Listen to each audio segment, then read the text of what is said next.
Update करेंगे आपको रज़ा डार scandal के हवाले से। एक तो शुरू में आपको अर्ज़ करूं कि कल मैं देख रहा था जियो पे, इसलिए मैंने नज़र रखी हुई है क्योंकि वाज़ेह तौर पर नज़र आ रहा है कि हुकूमत जो है वो जियो को हर सूरत में बहाल करना चाहती है, उसकी नशरियात को। और यही वजह है कि लास्ट फ्राइडे को जियो के ख़िलाफ़ तहरीक लब्बैक ने जो एहतजाज किया था, तो एहतजाज करने वालों के ख़िलाफ़ बहुत ही सख्त क्रैकडाउन किया गया है। और इतना ज़्यादा क्रैकडाउन अब तक जारी है कि इस बात को यकीनी बनाया जा रहा है कि अब जो कमिंग फ्राइडे है, जुमा है, उस पर कोई किसी तरह का जियो के ख़िलाफ़ प्रोटेस्ट ना हो, क्योंकि हुकूमत को इस वक्त जियो की बहुत ही ज़्यादा ज़रूरत है और समझ आती है। कल जियो का जो 7 बजे वाला प्रोग्राम है, उसमें सोहेल बड़ाई साहब ने, इरशाद भट्टी साहब ने, सलीम साफ़ी साहब ने, महमद सरफराज साहब ने जो है वो बग़ैर तहकीकात के, बग़ैर ट्रायल के इसहाक डार को क्लीन चिट दे दी है कि इसहाक डार का इस सारे मामले में, शहबाज शरीफ का, इसहाक डार का, मरीम नवाज़ का, अली डार का, किसी का इस सारे मामले में कोई तल्लुक़ नहीं है और बड़ा ज़बरदस्त उनका किरदार है कि बंदा पकड़ा गया है। तो अभी कोई सबूत ऐसा मौजूद नहीं है कि शरीफ ख़ानदान का उसको बचाने में या इस सारे स्कैंडल में कोई किरदार है। लेकिन सवाल यह है कि उन लड़कियों ने जो अदालत के सामने बयान हल्फी दिया है, उसमें उन लड़कियों ने वाज़ेह तौर पर कहा है कि उनके वीज़े रज़ा डार ने लगवाए हैं। तो वीज़े उन्होंने, रज़ा डार ने कोई मोहसिन नकवी को कह के तो लगवाए नहीं ना, अपने नाना को ही कहेंगे, अपने नाने का इन्फ्लुएंस इस्तेमाल करेंगे इसहाक डार का। तो बग़ैर तहकीकात के, बग़ैर ट्रायल के कैसे ये चारों तजियाकार बैठ के जियो पे शरीफ ख़ानदान को क्लीन चिट दे सकते हैं? और दूसरी बात यह है कि क्या फोरेंसिक हो गया है उनके मोबाइल का रज़ा डार के? पता चल गया कि उसका किसी से कोई रब्ता नहीं था शरीफ ख़ानदान में? क्या इन लड़कियों के एयरपोर्ट से पहुंचने से लेके और जहाँ जहाँ ये गई वहाँ की CCTV फुटेज देख ली गई हैं इन 4 तजियाकारों की जानिब से? और वो जो तावान वाले पैसे आए वो किस अकाउंट में आए? जो उसने ऑनलाइन ट्रांसफ़र किए उन लड़कियों के मोबाइल से रज़ा डार ने, वो किस अकाउंट में ट्रांसफ़र किए? रज़ा डार ने दिसंबर में जो लाखों डॉलर इन्वेस्ट किए, करोड़ों अरबों रुपए जो इन्वेस्ट किए लड़कियों के साथ, वो पैसा कहाँ से उसने ट्रांसफ़र किया था? क्या वो पैसा उसने खुद कमाया था? ये सारी चीज़ें इन 4 तजियाकारों ने देख ली हैं। तो ये है जियो की बारीक वारदात कि बग़ैर तहकीकात, बग़ैर किसी ट्रायल के उन्होंने इसहाक डार को क्लीन चिट दे दिया, बशमूल हमारे मोहसिन, हमारे मेहरबान, जिनके साथ मेरा ज़ाती तौर पे बहुत ही अच्छा ताल्लुक़ है, इरशाद भट्टी साहब के। उन्होंने भी कल उनको क्लीन चिट दे दिया कि अभी तक कोई ऐसी चीज़ सामने नहीं आई कि जो है ना वो इसहाक डार का इसमें कोई किरदार होगा। तो खैर आगे बढ़ते हैं। देखें, खेल तो शुरू हो चुका है और वो जो नुसरत जावेद साहब ने कहा है ना कि तमाशा मगर शुरू हो चुका है, और नुसरत जावेद साहब ने तो ये भी कहा है कि सनसनीखेज़ कहानियों का मौसम शुरू हो चुका है, छुपे हुए राज रोशनी में आने के लिए बेताब है, अब कोई महफूज नहीं, नताइज के लिए तैयार रहें क्योंकि उनके वार हमेशा आपकी तौक़्क़ो से कहीं ज़्यादा शदीद होते हैं। अच्छा, वो जो कह रहे हैं ना कि नताइज के लिए तैयार रहें, वो इमरान खान को तो नहीं कह रहे, तहरीक इंसाफ को तो नहीं कह रहे। तहरीक इंसाफ ने तो जो भुगता है पाकिस्तान की तारीख में शायद किसी ने भुगता हो जो तहरीक इंसाफ और इमरान खान के साथ हुआ है। तो ज़ाहिर है वो शरीफ ख़ानदान को ही कह रहे हैं, पीपल्स पार्टी को ही कह रहे हैं। और ये जो उन्होंने लिखा ना कि क्योंकि उनके वार, तो ये ज़ाहिर एस्टैब्लिशमेंट की तरफ इशारा है। अच्छा, ये जो सीक्वेंस मैं आपको बताऊंगा, ये तो यानी मेरे लिए ये चीज़ें नॉर्मल नहीं है, पता नहीं शायद आपके लिए नॉर्मल हो, लेकिन इसका इस सबसे इस्टेब्लिशमेंट अचीव क्या करना चाहती है? कुछ लोग कहते हैं कि 28वीं तरमीम वो करवाना चाहते हैं। मैं बिल्कुल नहीं समझता कि 28वीं तरमीम के ऊपर शरीफ ख़ानदान और ज़रदारी ख़ानदान की औकात नहीं है, इन जमातों की हैसियत और औकात नहीं है कि रजिस्ट करें। आज इस्टेब्लिशमेंट 28वीं तरमीम लाए, मियाँ नवाज शरीफ सबसे पहले नए कपड़े पहन के, खुशबू लगा के, गुसल करके, खुशबू लगा के सबसे अगली सीट पे होंगे और 50 बार वो उठक बैठक करवाएं तो मियाँ नवाज शरीफ तो वोट डालेंगे 28वीं तरमीम को? मेरा नहीं ख्याल। अच्छा, फिर ये कहा जाता है कि इसहाक डार को वज़ारत ख़ारिजा से हटाना है, ये भी कोई मसला नहीं है। आज मियाँ नवाज शरीफ को एक मैसेज जाए, मियाँ साहब इसहाक डार को कहेंगे कि रिज़ाइन करो, ये भी कोई इतना बार। अब इससे इस्टेब्लिशमेंट अचीव क्या करना चाहती है, जो सारी चीज़ें मैं आपको बताऊंगा और जो चीज़ें हो रही हैं, क्योंकि मिफ्ता इस्माइल साहब कह रहे हैं कि ये इस हुकूमत का आखिरी साल है और बहुत कुछ है। चलें पहले हम ज़रा जल्दी जल्दी सीक्वेंस पे बात कर लेते हैं। कहानी शुरू हुई जब मियाँ नवाज शरीफ ने GB में खिताब किया और कहा कि मुझे क्यों निकाला, और वही रंडी रोना जो उनका पुराना है, और उन्होंने लोगों को कहा कि तुम भी कसूरवार हो, कि तुमने मुझे क्यों निकलने दिया।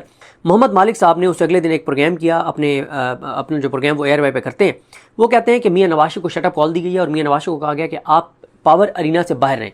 और साथ ही मालिक साहब ने उस प्रोग्राम में ये दबे अल्फाज में कहा कि अगर कोई ये समझता है कि वो शहबाज शरीफ को हटा देगा और हुकूमत चलती रहेगी, तो ऐसा नहीं है।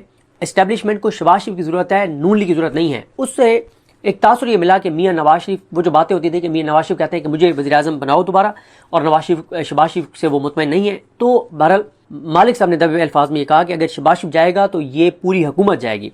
फिर उसके बाद सोहेल बड़ाई साहब कॉलम्स की पूरी एक सीरीज़ लिखते हैं जिसमें वो कहते हैं कि जुलाई से इस हुकूमत का सवाल शुरू हो जाएगा। फिर नुसरत जावेद साहब कॉलम लिखते हैं, कहते हैं कि हाइब्रिड सिस्टम नहीं चल सकता, ये उन दिनों में।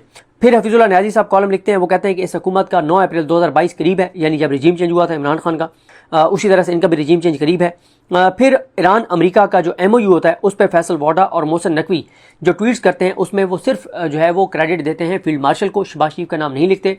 बल्कि फैसल वाडा तो कहता है कि ये कहते हैं, वो अपनी मिसाल देते हैं कि जब मैं निकलता हूँ तो मैं फैसला करता हूँ कि मेरे साथ गबलू मबलू गार्ड कौन सा जाएगा, ड्राइवर कौन सा जाएगा। तो ये फील्ड मार्शल का फैसला है कि उन्होंने आगे किसको खड़ा करना है। उन्होंने शहबाज शरीफ को अपने गार्ड और ड्राइवर से यानी फील्ड मार्शल के गार्ड और ड्राइवर से तशबीह दी। तो फिर इमरान खान पे क्यों तनकीद होती है कि उन्होंने शहबाज शरीफ को अर्दली कहा था। भाई अर्दली तो फिर भी मतलब उस सिस्टम में आता है, इन्होंने तो बिल्कुल ही शहबाज शरीफ को उससे भी ज़्यादा जो है वो टिकट, लेकिन खैर एक अंदाज में खैर वो ज़्यादा लफ्ज़ शायद शहबाज शरीफ के लिए, क्योंकि उसमें अर्दली का वो काम होता है ना, बूट शूट भी चमका के रखना।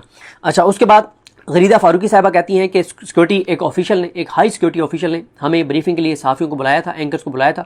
उसमें उन्होंने ईरान अमेरिका डील में शहबाज शरीफ के किरदार का रस्मी जिक्र किया। लेकिन गरीदा फारूकी साहिबा कहती हैं कि जब खबर जारी की गई सिक्योरिटी ज़राए से तो उसमें से रस्मी तौर पर भी शहबाज शरीफ का नाम निकाल दिया गया। फिर फैसल वाडा टीवी चैनलों पर अचानक आते हैं और ताबड़तोड़ हमले करते हैं और मरियम को रगड़ देते हैं, सारों को, और कहते हैं ये स्कैंडल्स का साल है, वीडियोज़ आएंगी, फोरेंसिक शुदा होंगी, ये होगा वो होगा। बहुत सख्त वो गुफ्तगू करते हैं और नून लीग में से किसी की चूं चरां भी नहीं होती, किसी की जुर्रत नहीं होती कि वो फैसल वाडा को जवाब दें। फिर मिफ्ता इस्माइल साहब कहते हैं कि ये इस हुकूमत का आखिरी साल है, ये आखिरी बजट था शहबाज शरीफ का। उसके वो पूरी रीजनिंग देते हैं कि ये पूरा सिस्टम जा रहा है, क्यों जा रहा है, वो उसकी लंबी चौड़ी तफसीलात वो बताते हैं। फिर खबरें आना शुरू होती हैं कि एक खातून वजीर ने लंदन में प्रॉपर्टीज़ खरीदी हैं, और हमारे दोस्त शायद मितला तो नाम लेते हैं कि ये मरियम औरंगज़ेब के बारे में। और मरियम औरंगज़ेब साहिबा का जब नाम आता है तो कहा जाता है कि ये मरियम औरंगज़ेब का तो नाम है, असल में तो इस तोते में जिस जिन की जान है उस जिन का नाम मरियम नवाज शरीफ है। फिर उसके बाद पंजाब असम्बली में PTI के MPs सख्त तकरीर करते हैं मरियम नवाज के हवाले से, जो पहले अलाउ नहीं थी, बहुत सख्ती थी, लेकिन वो बहुत सख्त तकरीर करते हैं। फिर GB में नून लीग को टके टोकरी कर दिया जाता है, सिर्फ एक सीट नून लीग को पहली 17 सीटों में से मिलती है। फिर मियां नवाज शरीफ बिगड़ जाते हैं और बहुत बरहम हो जाते हैं। फिर 3 सीटें और नून लीग को दिलवा दी जाती हैं, लेकिन वहाँ पर मेन हुकूमत जो है वो दी जाती है पीपल्स पार्टी को। फिर AJK में जितना सियासी कचरा है जिनको जितवाना है वो सारे के सारे IPP की गोद में डाले जा रहे हैं, ना पीपल्स पार्टी ना नून लीग। अब नून लीग कहती है कि हम तो इतना हमने अपना मुंह काला करवा लिया है कि हम इस काबिल नहीं हैं कि लंदन में मियां नवाज शरीफ जाके किसी कॉफ़ी शॉप पे कॉफ़ी पी सकें, मरियम नवाज दुनिया के किसी मुल्क में जाके और कहीं शॉपिंग कर सकें। हमारे MNAs MPs हमारे टिकट होल्डर्स पाकिस्तान में अपनी फैमिली के साथ किसी ढाबे पे बैठ के चाय पी सकें, इस काबिल आपने नहीं छोड़ा। और हमें सिला आप ये दे रहे हैं कि आप सियासी कचरा सारा इकट्ठा कर रहे हैं IPP में, AJK में, उनको जितवाने के लिए। ये भी नून लीग का एक शिकवा है। उसके बाद पंजाब असम्बली में हुकूमत एक बिल लाती है और उनके अपने ही स्पीकर अहमद खान, उसकी मलिक अहमद खान रुकावट बन जाते हैं, बल्कि हुकूमत को खरी खरी सुना देते हैं। फिर उसके बाद इन्हीं का एक किरदार जिसका मैं नाम भी नहीं लेना चाहता, वो इस हद तक चला जाता है, वो सबको पता है कि वो कहाँ से ऑपरेट होता है। वो ये कहता है कि नून लीग वाले आपको जहाँ नजर आए तो इनके सामने थूकें, यानी कराहत का इजहार करें कि तुम्हारी शक्ल देख के और मैं थूक रहा हूँ, यानी इस हद तक चीज़ें करके। और वो लाहौर में वो किरदार बैठा हुआ है, उसको कुछ नहीं हुआ। जाहिर है उसका पता है नून लीग को भी कि वो कहाँ रिपोर्ट करता है और कौन उसके पीछे है और उसके मालिक कौन है। उसके बाद आज़ाद कश्मीर की ज़मीन नून लीग पे गर्म हो जाती है इनके हालात की, इनके किरदार की वजह से। और अभी आप देख लें कि 5 लोगों को अब तक घिराव उनका किया जा चुका है और उन्होंने बड़ी मुश्किल से अपनी जानें बचाई। फिर पंजाब हुकूमत के हवाले से कोई चीज़ भी TV पे रिपोर्ट नहीं होती थी, लेकिन CCD वाला वो जो चकवाला वाला वाक़या होता है उसके ऊपर टॉक शोज होते हैं। फिर मुल्तान में वो जो एक बाप बगैर कफन के बेटे को दफनाने चला जाता है, उसके ऊपर भरपूर ट्रांसमिशनें चलती हैं, भरपूर बात होती है। सुतरा पंजाब के स्कैंडल आना शुरू हो जाते हैं, सुतरा पंजाब के स्कैंडल की बात TV चैनलों पे शुरू हो जाती है। फिर बैरून मुल्क एक सफारतकार थे, उनको तब्दील कर दिया जाता है क्योंकि उन्होंने इसाक डार के कहने पर एक वहाँ पे मुआहदा किया था एक कंपनी के साथ, एक फर्म के साथ, एक डिपार्टमेंट के साथ, एक इदारे के साथ, और उनको चेंज कर दिया जाता है। और वो जो उन्होंने मुआहदा किया था वो भी चैलेंज करवा दिया जाता है मेरे ख्याल इस्लामाबाद हाई कोर्ट में, स्टे हो जाता है। उसके बाद इसाक डार के नवासे वाली ये FIR हो जाती है। ना सिर्फ FIR होती है, स्ट्रॉन्ग FIR होती है, वो TV चैनलों पे चलती है। इसाक डार का नाम चलता है, पूरा नाम, तस्वीरें, नायब वज़ीर आज़म, वज़ीर ख़ारजा, इसाक डार, सब कुछ TV चैनलों पे चलता है और चल रहा है। हमारे कुछ दोस्तों ने कहा कि TV चैनल्स को रोक दिया गया है। मैंने जहाँ तक ऑब्जर्व किया अभी तक TV चैनल्स के ऊपर इस पर बात हो रही है।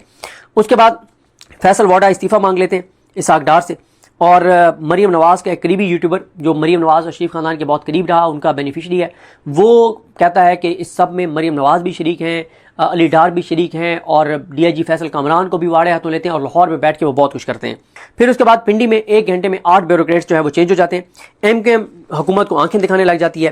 कल फिर गंदम स्कैंडल आ जाता है कि पंजाब में 45 लाख टन गंदम का स्कैंडल आ जाता है। मैं बताया पहले स्कैंडल, करप्शन, लूट मार, तबाही, बर्बादी तो पहले दिन से थी, लेकिन टीवी पे नहीं चलती थी, अब टीवी पे चलना शुरू हो गई और आपको पता है टीवी पे कैसी चीज़ें चल रही हैं और आपको ये भी पता है कि ये रुकवाई किसने हुई थी। सैफुल आबलो साहब कल एक कायमा कमेटी में आड़े हाथों लेते हैं FBR को, शहबाज शरीफ को, वज़ीर इत्तलात तातर को, वज़ीर कानून को, और रगड़ रुगड़ देते हैं और FBR को धमकी देते हैं कि तुम तो क्या, तुम्हारा वज़ीर आज़म भी ये डाटा देगा। वो एक लंबी चौड़ी खबर है, उस पर अलग से बात करेंगे। फिर उसके बाद एक अहम इंतज़ामी पोजीशन पे शहर इक़्तिदार में एक शख्सियत है हुकूमती सेटअप में, वो बैरून मुल्क जाने की तैयारी कर रहे हैं और उन्होंने छुट्टी भी इतलात है कि अप्लाई कर दी है। सिंध में नैब के केसेस जो हैं वो जो डिस्पोज ऑफ होने होते हैं वो रुक जाते हैं पीपल्स पार्टी के, और नई इंक्वायरीज आना शुरू हो जाती हैं। और कल आपने देखा कि एक इमारत भी कंट्रोल में ले लिया, जिस पे यह है कि वहाँ पीपल्स पार्टी के भी बड़े स्टेक्स हैं।